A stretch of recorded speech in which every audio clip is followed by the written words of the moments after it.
നമസ്കാരം. ഇൻസ്റ്ററിലേക്ക് സ്വാഗതം. അങ്ങനെ ശത്രുപാളയത്തിൽ ആകെ ഭീതി പടർത്തുന്ന ഒരു നീക്കം തന്നെയാണ് നിലവിൽ ഇറാൻ നടത്തിയത് എന്ന് പറഞ്ഞാൽ അതിനെ തള്ളിക്കളയാൻ കഴിയില്ല. കാരണം ഇത്രയും കാലത്തിനിടയിൽ അവർ ഒളിപ്പിച്ച പല രഹസ്യങ്ങളും അമേരിക്ക ഏറെ വേട്ടയാടുന്നുണ്ട്.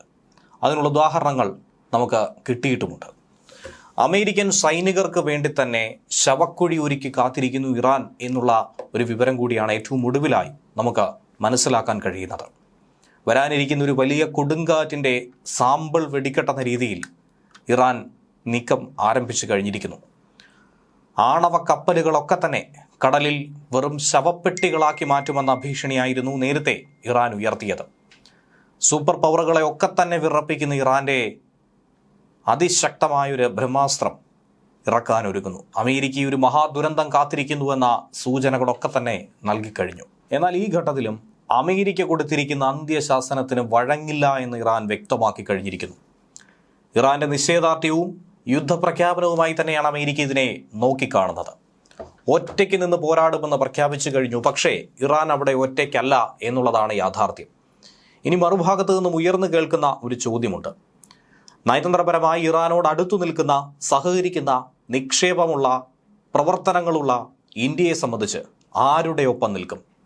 ഇറാനുമായി ചേർന്ന് നിന്നുകൊണ്ട് അമേരിക്കയെ ചെറുത്തുനിന്ന് തോൽപ്പിക്കാനായി ഇന്ത്യ തയ്യാറാകുമോ? ഈ ഒരു ചോദ്യം ഒരു ഭാഗത്ത് നിൽക്കുന്നു.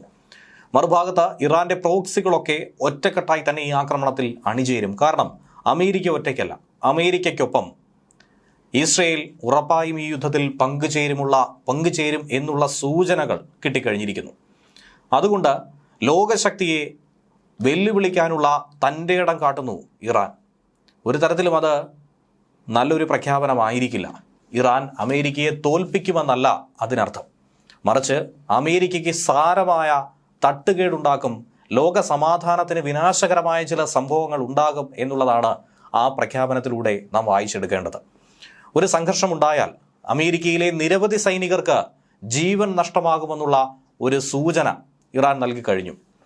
ആയിരക്കണക്കിന് അമേരിക്കൻ സൈനികരെ സംസ്കരിക്കാനുള്ള ശവകുടീരങ്ങൾ സ്ഥാപിക്കാൻ ശേഷിയുള്ള ഒരു സ്ഥലം ടെഹ്റാനിലുണ്ടെന്നാണ് ഇറാന്റെ ഭീഷണി.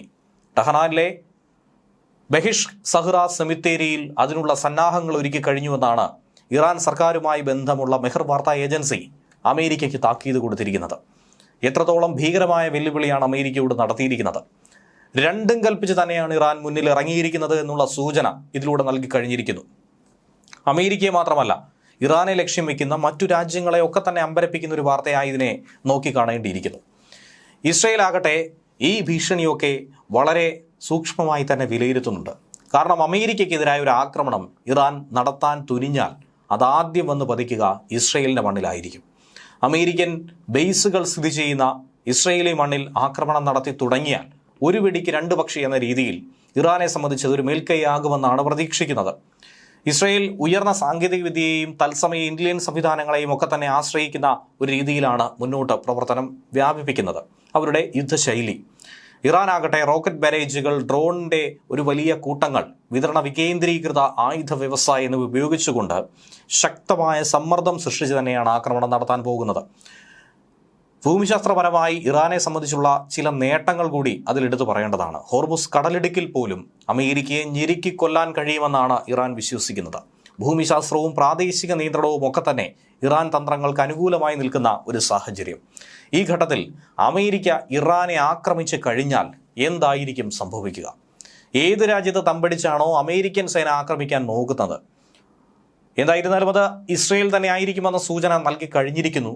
എന്നാൽ ആ രാജ്യത്തെ അമേരിക്കൻ സൈനിക ആസ്തികളെ തന്നെ ഇല്ലായ്മ ചെയ്യാൻ പ്രധാനമായും ലക്ഷ്യം വയ്ക്കുന്ന, അമേരിക്കയെ ഏറെ വേദനിപ്പിക്കാൻ കഴിയുന്ന അമേരിക്കൻ എംബസികൾ, അതിനെ പൂർണ്ണമായും തച്ചു തകർക്കുമെന്ന് ഔദ്യോഗികമായി തന്നെ ഇറാന്റെ മുന്നറിയിപ്പ് പുറത്തു വന്നു കഴിഞ്ഞു. ജനുവരി 31 വന്ന ഏറ്റവും പുതിയ വാർത്തകൾ അനുസരിച്ച് നമുക്ക് വായിച്ചെടുക്കാൻ കഴിയുന്നത്, കഴിഞ്ഞ മാസത്തിലുടനീളം ഇറാൻ നടത്തിയിരിക്കുന്ന പലവിധ പ്രസ്താവനകൾ, ഏറ്റവും ഒടുവിൽ പറഞ്ഞിരിക്കുന്നത് എല്ലാം ഇത് തന്നെയാണ്. ഇറാന്റെ ഉന്നത സുരക്ഷാ ഉദ്യോഗസ്ഥനായിട്ടുള്ള അലി രാജിയാനിയാണ് സൗദി അറേബ്യ, ഖത്തർ, UAE എന്നിവ ഉൾപ്പെടെയുള്ള രാജ്യങ്ങളിലെ ഉദ്യോഗസ്ഥരുമായിട്ടുള്ള ചർച്ചയിൽ ഇത് വ്യക്തമാക്കുന്നത്.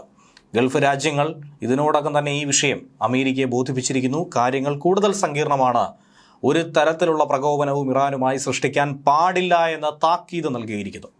അതിനുശേഷമാണ് തങ്ങളുടെ മണ്ണ് ഇറാനെതിരായി ഉപയോഗിക്കാൻ അനുവദിക്കില്ലെന്ന് ഈ രാജ്യങ്ങൾ തീരുമാനിച്ചത്. ഈ തീരുമാനം അമേരിക്കയ്ക്ക് വലിയൊരു തിരിച്ചടി തന്നെയാണെന്ന കാര്യത്തിൽ സംശയമില്ല. കാരണം മറ്റ് ഗൾഫ് രാജ്യങ്ങളെ സംബന്ധിച്ച് അവരുടെ എണ്ണ സമ്പുഷ്ടീകരണമൊക്കെ തന്നെ നല്ല രീതിയിൽ മുന്നോട്ട് പോകുന്നു. ഒരു ആക്രമണമുണ്ടായാൽ അതിൽ നിന്നും തിരിച്ച് കരകയറി വരാനുള്ളൊരു സാഹചര്യമില്ല. ഇറാനെ പിണക്കാനായി മറ്റ് അറബ് രാജ്യങ്ങൾ തയ്യാറല്ല. അങ്ങനെ പലവിധ വിഷയങ്ങൾ അവരെ തമ്മിൽ പിണക്കുന്ന രീതിയിൽ നിൽക്കുന്നുണ്ട്.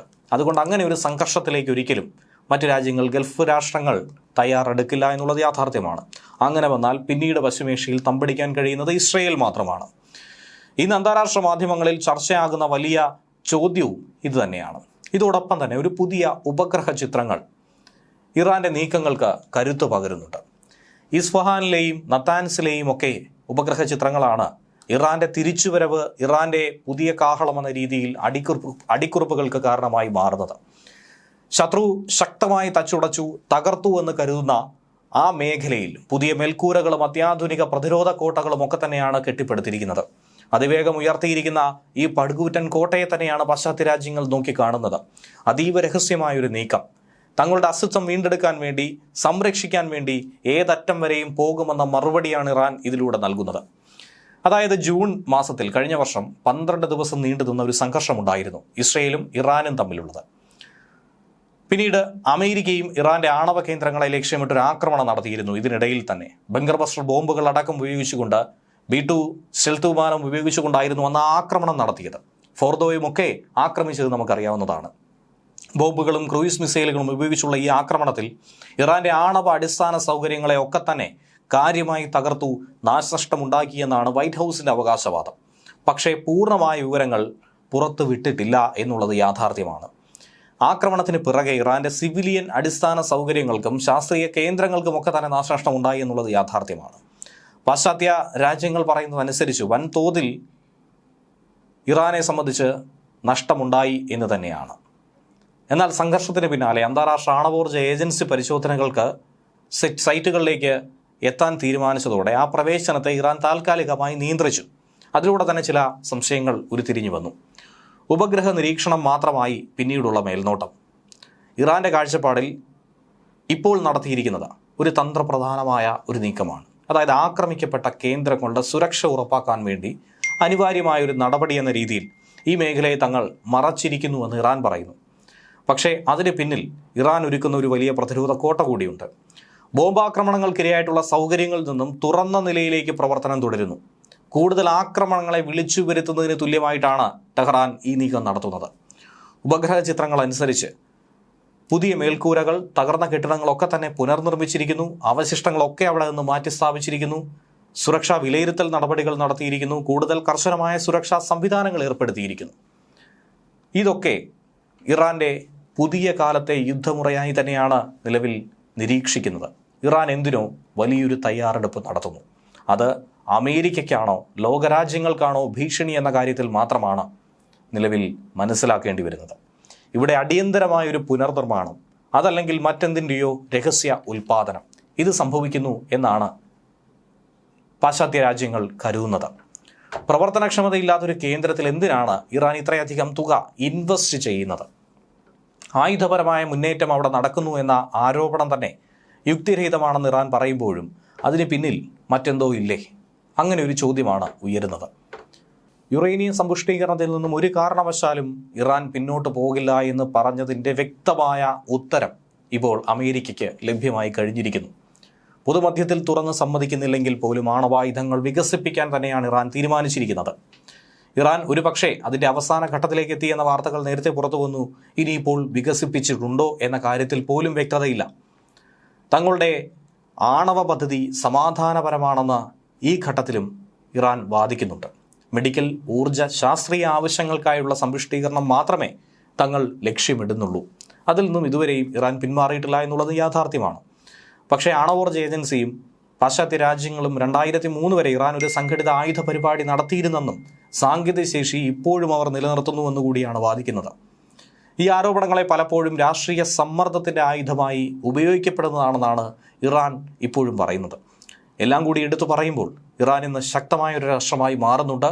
ആക്രമണങ്ങൾക്കിരയായ ഒരു രാജ്യമെന്ന രീതിയിൽ തങ്ങളുടെ തകർന്ന സൗകര്യങ്ങൾ സുരക്ഷിതമാക്കുന്നു, പുനർനിർമ്മിക്കുന്നു എന്നതിൻ്റെ പേരിൽ, സ്വാഭാവിക നടപടി എന്ന പേരിൽ ഒരു രഹസ്യമായ ആണവ മുന്നേറ്റം കൂടി അവർ നടത്തുന്നു എന്ന് വേണം ഇതിലൂടെ വായിച്ചെടുക്കേണ്ടത്. ന്യൂസ് ഡെസ്ക് മലയാളി വാർത്ത ഇൻസൈറ്റ്.